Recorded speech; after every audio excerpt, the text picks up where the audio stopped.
Hello, everyone. Hope you are well on a Monday. Is food instability upon us? It's a good question. I believe it is. Doesn't necessarily mean that we're going to see totally empty shelves and widespread famine, the world is ending kind of thing, okay? Uh, Not saying that, but is food instability? We're going to see shortages. We are already. You realize, and I just learned this recently, that China holds 68% of the world's grain reserves. They've been doing this for a couple of years or so now. I mean, think about that. That's almost 70% of the world's grain supplies or reserves. I mean, how can that not impact us? How can that not impact the rest of the world? I would think we're going to see shortages. We're going to see global shortages. Already are in places, a lot of places.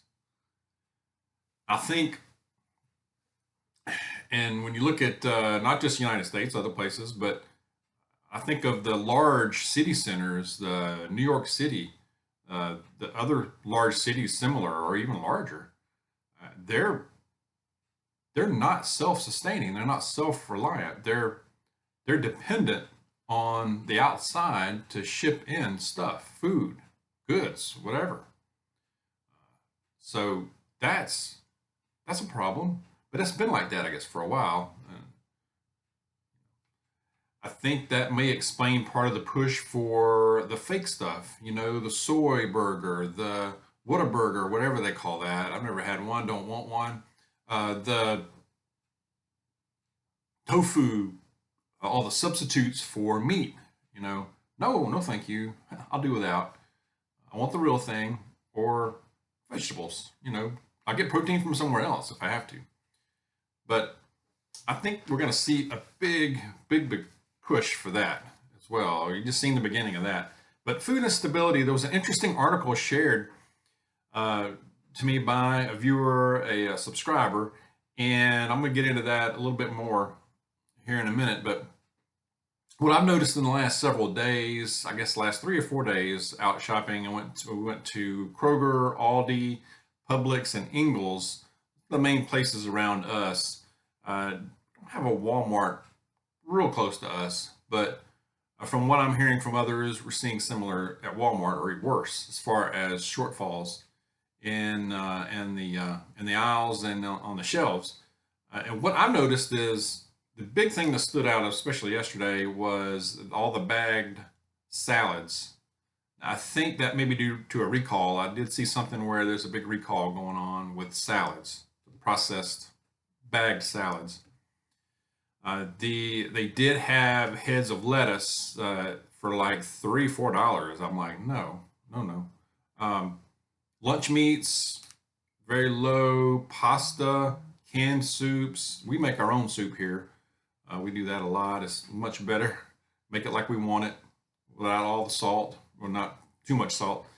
Processed packaged goods like your pastas and your boxed cereals, juices. Fresh chicken was really pretty low in a lot of places that we saw. Some frozen foods, especially frozen potatoes.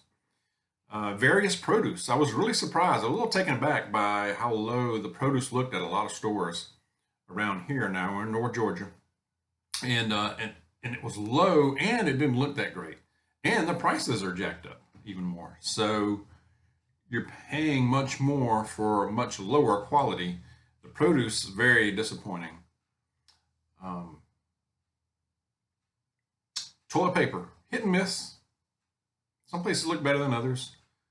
Eggs, milk, definitely low, especially the milk.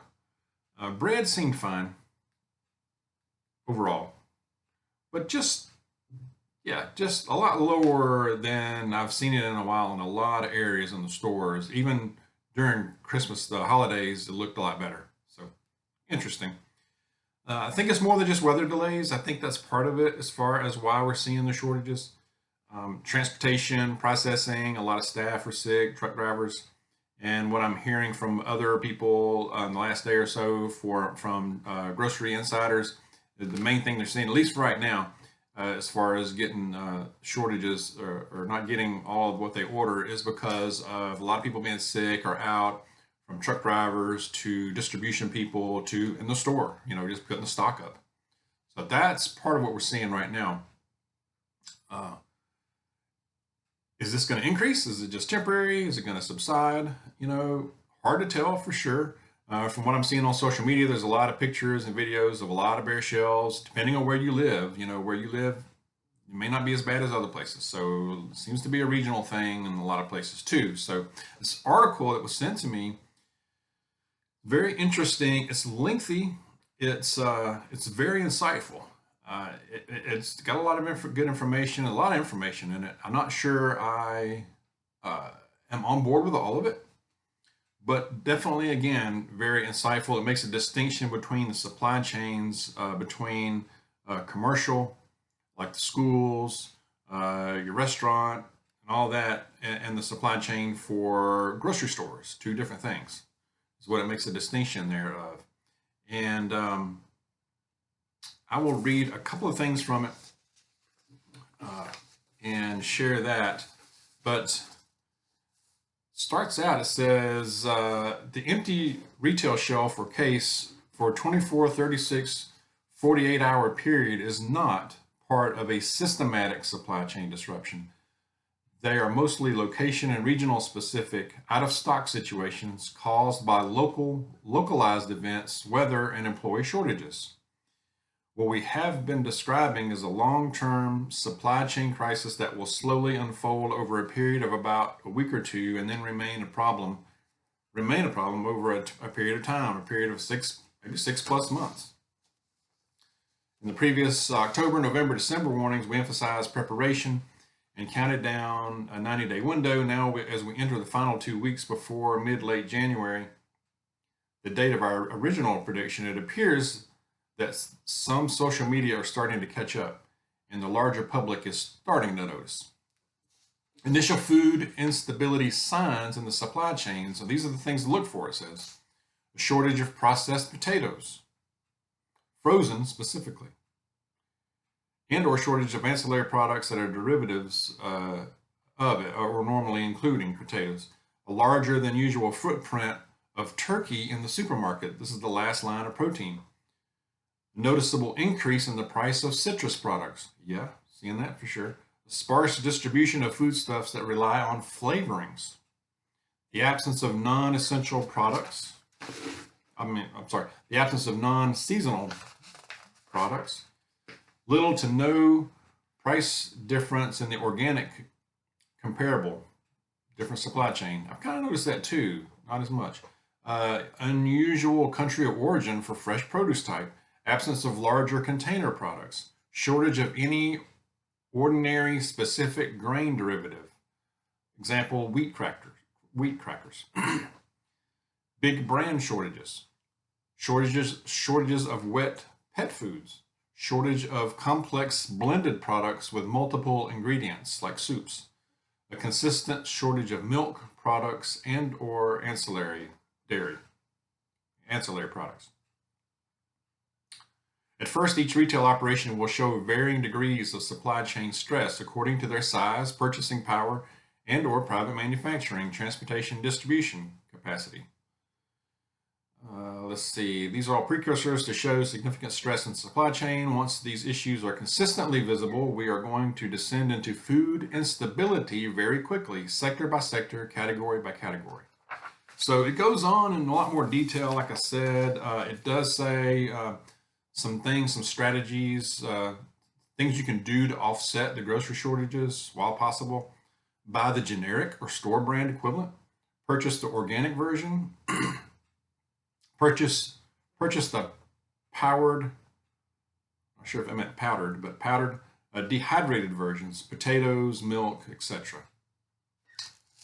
It does also mention inflation, which definitely seeing that. A note on inflation, short-term prices will go up again, another 10, 20 to 50% should be expected depending on the item.